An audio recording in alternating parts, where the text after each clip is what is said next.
Hello friends, સ્વાગત છે તમારું મારી ચેનલ રસોઈની રંગતમાં। તો રક્ષાબંધન હોય કે પછી બીજો કોઈ પણ તહેવાર હોય તો ફક્ત 10 મિનિટમાં બની જાય એવા કોપરા પાકની રેસીપી આજે બનાવીશું। તો માવાનો ઉપયોગ કર્યા વગર કે ચાસણીની ઝંઝટ વગર ફક્ત 10 મિનિટમાં જ કોપરા પાક બનીને તૈયાર થઈ જાય છે અને ખૂબ જ સ્વાદિષ્ટ પણ લાગે છે। તો ચાલો એની રેસીપી જોઈ લઈશું। એ પહેલાં જો તમે ચેનલને સબસ્ક્રાઈબ ના કરી હોય તો પ્લીઝ સબસ્ક્રાઈબ કરી દેજો। કોપરા પાક બનાવવા માટે મેં અહીંયા 1.5 કપ કોપરાનું છીણ લઈ લીધું છે, જે વજનમાં 250 ગ્રામ જેટલું છે। હવે એક કઢાઈમાં કોપરાનું છીણ શેકી લઈશું। આ કોપરાનું છીણ જે બહાર તૈયાર મળે છે એનો જ મેં ઉપયોગ કર્યો છે। ગેસની ફ્લેમ મીડિયમ જ રાખીશું, જેથી કોપરાનું છીણ બળી ના જાય। તેને સતત હલાવતા રહેવાનું છે। 2 થી 3 મિનિટ સુધી એને શેકી લઈશું। હવે એક બીજા વાસણમાં કાઢી લેવાનું છે શેકાઈ જાય એટલે। હવે એ જ કઢાઈમાં મેં 1 કપ દૂધ લઈ લીધું છે। દૂધ સહેજ ગરમ થાય એટલે એમાં 1 કપ ખાંડ લઈ લેવાની છે। સતત હલાવતા રહીશું ખાંડ ઓગળી જાય ત્યાં સુધી। અને દૂધ સહેજ ઉકળવા લાગે એટલે એમાં કોપરાનું છીણ એડ કરી દેવાનું છે। મેં અહીંયા 1.5 કપ કોપરાનું છીણ લીધું હતું, એની સામે 1 કપ દૂધ અને 1 કપ ખાંડ લઈ લીધી છે। હવે કોપરાનું છીણ એડ કરી લઈશું, બધું મિક્સ કરી લેવાનું છે। 2 મિનિટ સુધી એને શેકી લઈશું।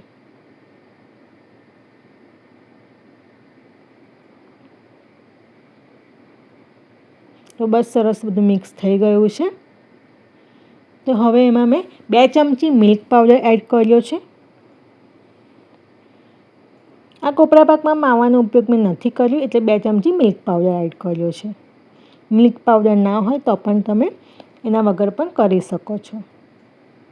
બધું સરસ રીતે મિક્સ કરી લેવાનું છે।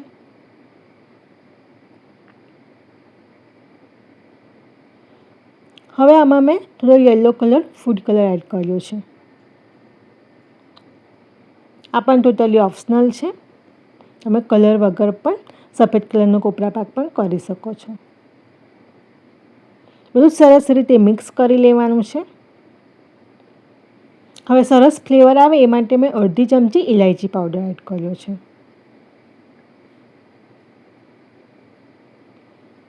અને છેલ્લે 2 નાની ચમચી ઘી એડ કર્યું છે। બધું સરસ મિક્સ કરી લેવાનું છે। ગેસ બંધ કરી દઈશું તો મિશ્રણ હવે તૈયાર છે। હવે એક થાળીમાં થોડું ઘી લગાવી લઈશું અને મિશ્રણ થાળીમાં કાઢી લઈશું। તો હવે એને સેટ કરી લઈશું મિશ્રણને।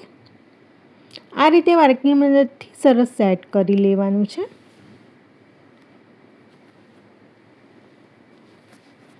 હવે ચપ્પુની મદદથી એને કટ કરી લઈશું।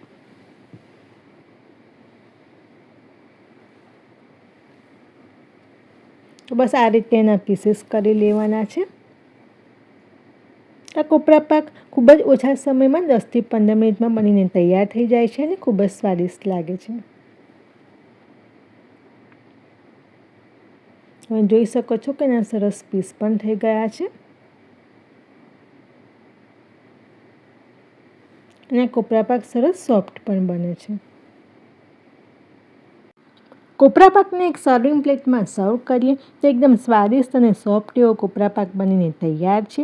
તો આ રક્ષાબંધન પર કે કોઈપણ તહેવાર પર આ રેસીપી તમે ચોક્કસથી એકવાર ટ્રાય કરજો। રેસીપી ગમી હોય તો ચેનલને લાઇક અને સબસ્ક્રાઈબ કરી લેજો। Thank you.